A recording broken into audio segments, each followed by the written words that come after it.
इकडे इकडे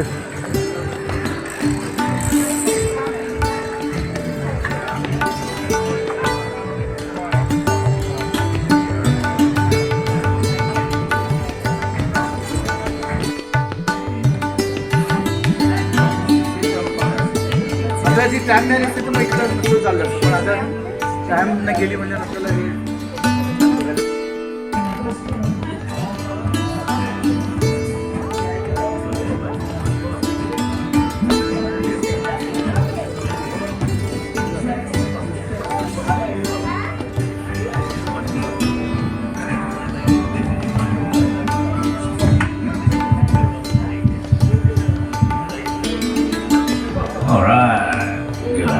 Everybody, welcome aboard the Melbourne Star. My name's Jeff. I'll be the skipper today. This lad here, this is David. He's the deckhand bartender for today's cruise. If you have any questions, keep on board the boat. Just in front of me, there's 3 hatches underneath as well. The life jackets are. If there's an emergency on board the boat today, we'd hand out the life jackets, address the situation, and we go from there. We also have life rings. There's 2 of them, one up here at the front, one at the back of the boat. That's for if anybody falls overboard. Anybody can throw anybody a life ring. Come and let us know you've seen somebody fall overboard. Then we can turn around and go and pick them up. Other than that, bridges. We can't. We'll just head upstream past all the sports centers and parks and gardens. And I'll give you a commentary as we float around the old Yarra River. So on the right side of the river at the moment, we are passing Flinders Street Station. Flinders Street Station, that is the oldest train station in Australia. It originally opened up in 1854. That train station that we have there, though, that wasn't completed until 1909. The same London design office that was designing Flinders Street Station was designing Mumbai's train station at the time as well. And when they sent the plans to the cities, they actually sent the wrong plans to the wrong city. We actually got Mumbai's train station plans, and they actually got the first passenger service out of Flinders Street Station. That train line used to run down to Port Melbourne, the old shipping line out of the station in Prince's Pier. Also, the passengers are good to come on the train line over this bridge straight to Flinders Street Station. They did remove that train line in 1909. The reason bridges are so low is because the banks of the river on either side were very low, as well as the old horse and carriages. And the early trams didn't have enough power to go over highly arched bridges, so that's why they made them flat across. The river is tidal. It's got a 1 meter tidal range on the river, so at high tide, we can actually not fit underneath these bridges. It should be low tide right now, 10 after 2, but it doesn't look low enough to fit underneath. If anybody wants to give me some money, I will run into the bridges as far as possible. I probably won't make it. Let's have the streets left anyway, so if I can't make this.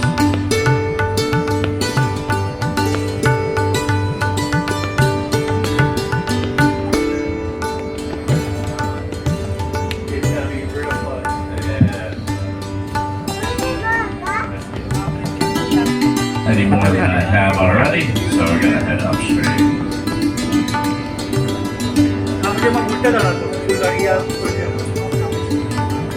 बरं आपल्याला जास्त मिळालं इकडे येते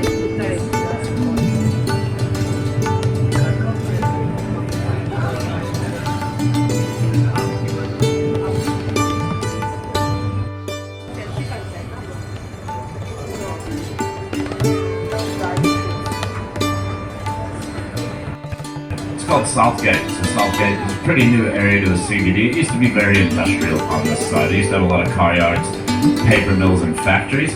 So pretty much they redeveloped South Bank to what it is today, and it kickstarted development along the river. So in Southgate now you have the Arts Precinct in Hamer Hall, the Southgate Shopping Centre, the Langham Hotel, and the second tallest building in the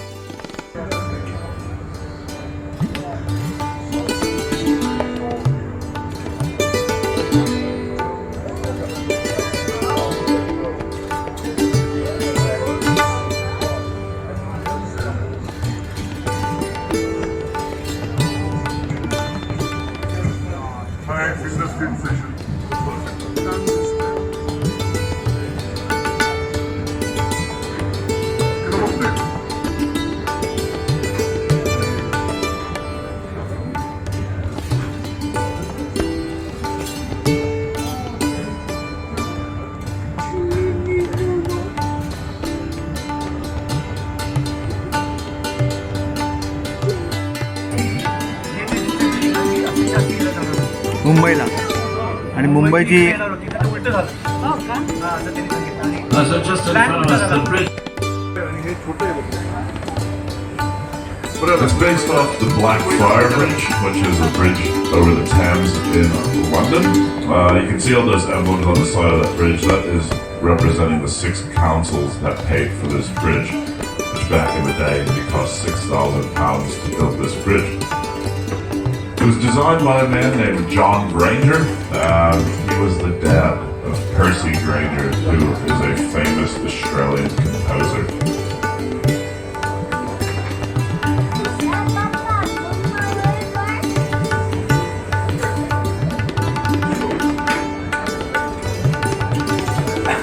So just on the right now, this is the Arts Precinct. We have a lot of performances over here at Hamer Hall.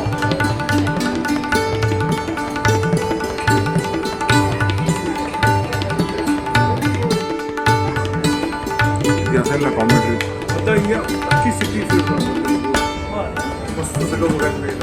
किती तास? 1 तास तरी लागेल फिरायला.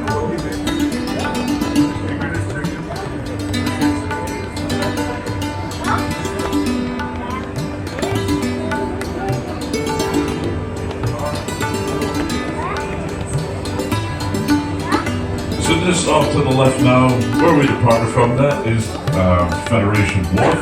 Just above it is Federation Square. Federation Square, pretty ambitious, complex building project that was undertaken here in Victoria. It's built on an entire inner city block, and it's the only block to physically connect the CBD with the river.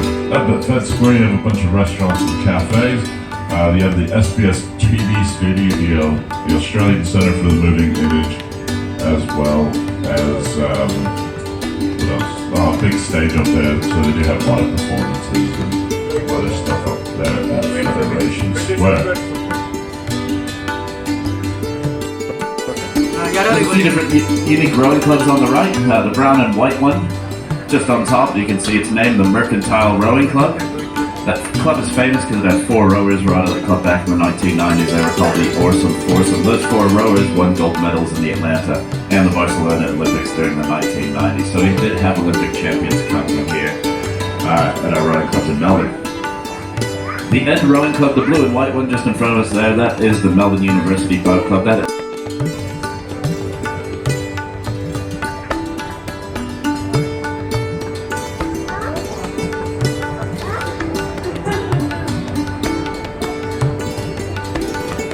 So while they were building Federation Square, they were actually building this parkland.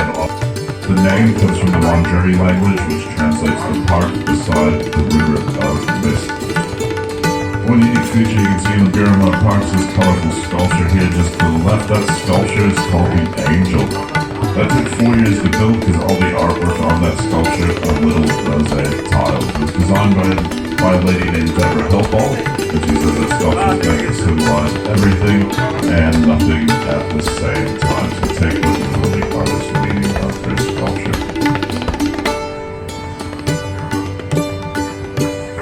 So on the right side of the river though, this is our main Parks and Gardens precinct here in Melbourne. It is about 140 hectares in size. There's different garden names on the right. You have the Alexandra Gardens, the Queen Victoria Gardens, the King's Domain Gardens, and the Royal Botanic Gardens themselves further along upstream. In the gardens about 1.5 kilometers off to the right, you find the Shrine of Remembrance. That is the World War I memorial here in Melbourne. If you have not been to the Shrine of Remembrance, I do recommend going and having a look. It is free to go inside. You can learn about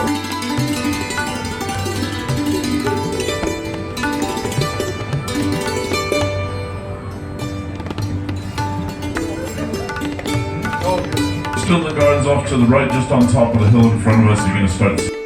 So Melbourne Park is the tennis center. This is where the Australian Open is held every year in January. So Melbourne Park opened up on it back in 1988.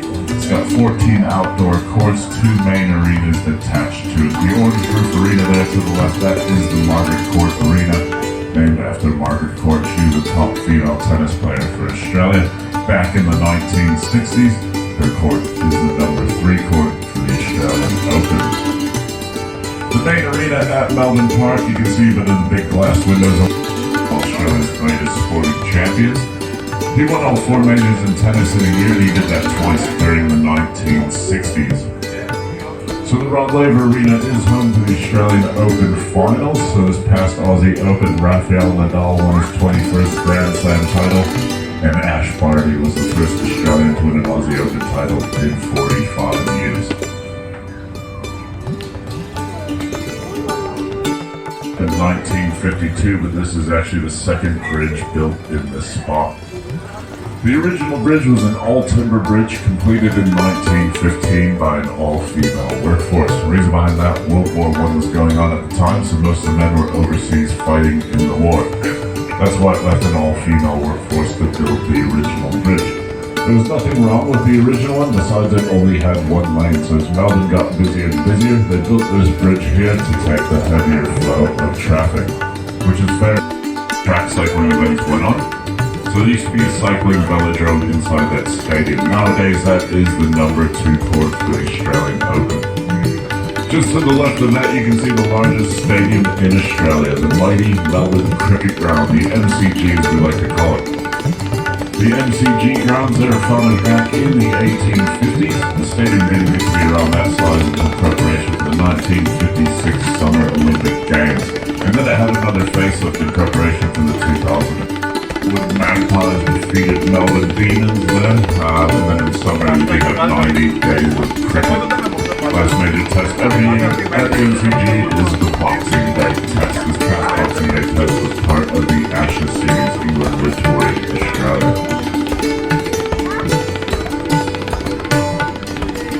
Just on the left now, that stadium here, this is Summer Olympics.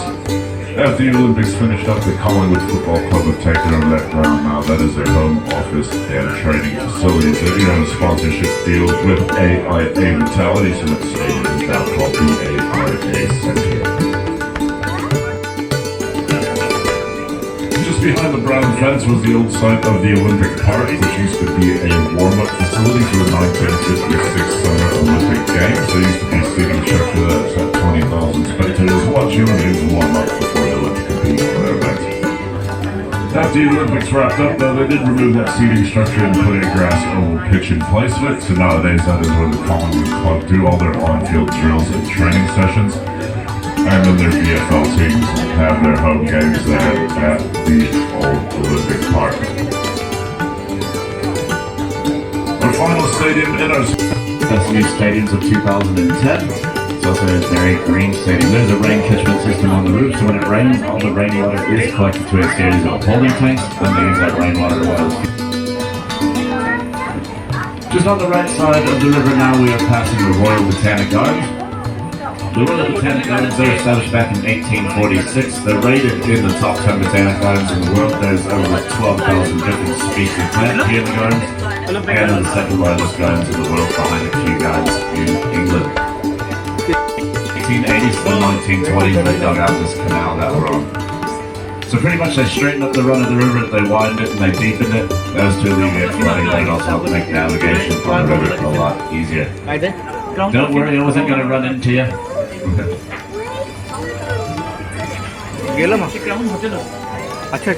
This bridge in the country we built with reinforced concrete and engineering feat back in the late 1800s. Nowadays, reinforcing concrete is a staple construction method used throughout all of the world.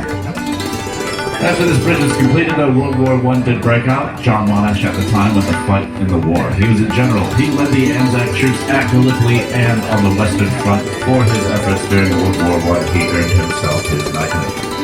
So you see his name a lot throughout the city of the Monash Freeway. It's brewery. So that brewery ran from 1890, closed down in 1963. During the 20s, that was one of the largest breweries anywhere in the world. The silos have become a famous Melbourne landmark due to the Nylex Plastics clock, which is on top. That was the first digital neon clock here in the city, placed on top of the silos back in 1961. That clock is heritage listed. The building there, they're going to put the clock back on top of the apartment building, reprogram it, and then power it up with solar energy. So that whole project, when it will be completed, will be called the Malt District. And one-bedroom flats in the Malt District are going to set you back about $450,000.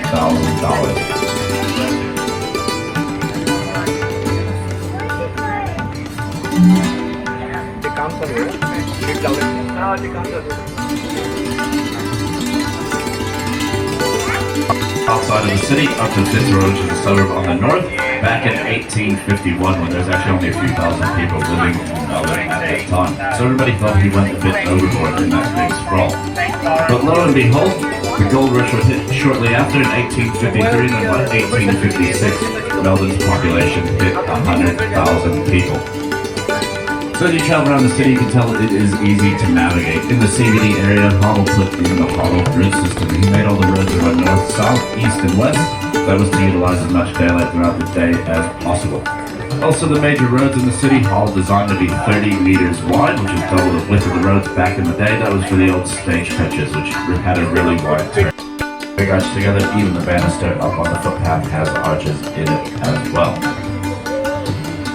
This bridge separates Richmond and Salpiera. Depending on what side of the river you're from, you might call this bridge a different name. Residents in Salpiera probably call this bridge Chapel Street Bridge, because Chapel Street goes to the suburb all the way up to the bridge, and then the name changes to Church.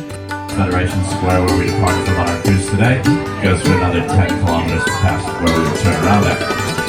Trail off to the right, this is the Capital City Trail. That goes for a total of 40 kilometers all the way up to the suburb of Warrandyte. If anybody's a keen cyclist, or if you want to do a nice bike ride, I do recommend one of these trails. You can go a lot further than any boat can upstream. So I'll tell you a few facts about the Yarra River. The depth of the river that we've been on today, the canal section, is 4 to 5 meters deep. The river is 239 on the Yarra River.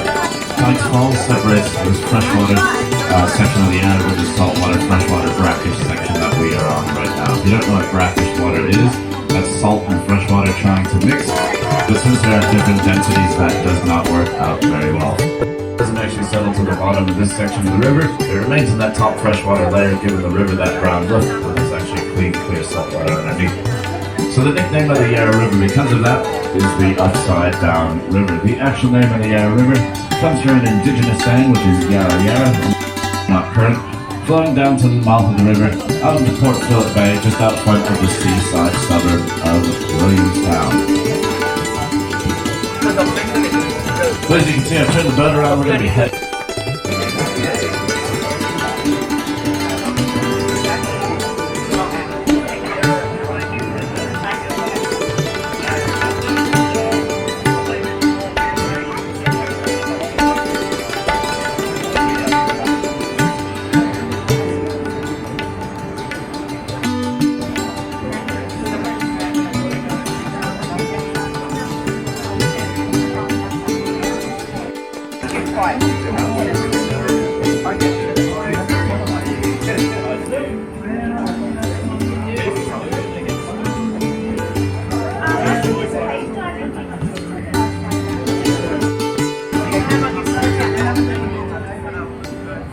पण बाहेर निघायचं